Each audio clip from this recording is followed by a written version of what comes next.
నమస్తే, welcome to me TV news.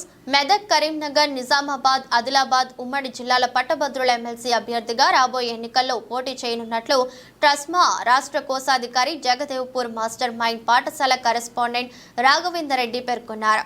శుక్రవారం జగదేవ్పూర్ మండల కేంద్రంలో నియోజకవర్గంలోని ప్రైవేటు పాఠశాలల అసోసియేషన్ సభ్యులతో కలిసి ఆయన మీడియా సమావేశం ఏర్పాటు చేశారు. ఈ సందర్భంగా ఎమ్మెల్సీ అభ్యర్థిగా పోటీ చేయనున్న రాఘవేంద్ర రెడ్డిని ప్రైవేటు పాఠశాలల అసోసియేషన్ సభ్యులు శాలువాతో సత్కరించి మద్దతు ప్రకటించారు. అనంతరం మాట్లాడుతూ ట్రస్మా మద్దతుతో పట్టభద్రుల ఎమ్మెల్సీ ఎన్నికల్లో పోటీ చేయనున్నట్లు తెలిపారు. కార్యాలయంలో ప్రైవేటు పాఠశాలల అసోసియేషన్ సభ్యులు చంటి, కరుణాకర్ రెడ్డి, నరసింహులు, రామస్వామి, మహేష్ పాల్గొన్నారు.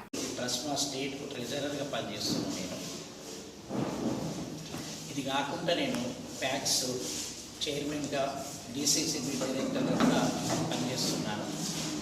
ఇది కాకుండా లయన్స్ క్లబ్ ఫౌండర్ ప్రెసిడెంట్గా పట్టడం ద్వారా కూడా సేవలు చేస్తూ పబ్లిక్తో మమేకమై ఉంటున్నాను. ఈ సంవత్సరం జరగబోయే మెదక్, నిజామాబాద్, ఆదిలాబాద్, కరీంనగర్ ఉమ్మడి జిల్లాల ఎమ్మెల్సీ అభ్యర్థిగా, స్వతంత్ర అభ్యర్థిగా పోటీ చేయడానికి నిర్ణయించుకున్నాను.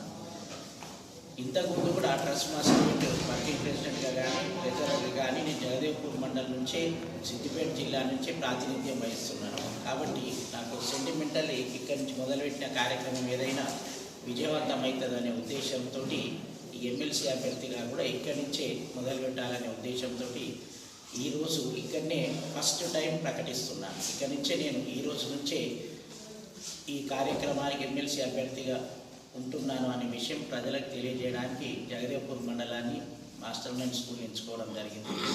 మీ అందరినీ రమ్మని పిలవడం జరిగింది. పిలవగానే వచ్చిన మీ అందరికీ ధన్యవాదాలు. నేను ఈ ఎమ్మెల్సీ అభ్యర్థిగా ఉండి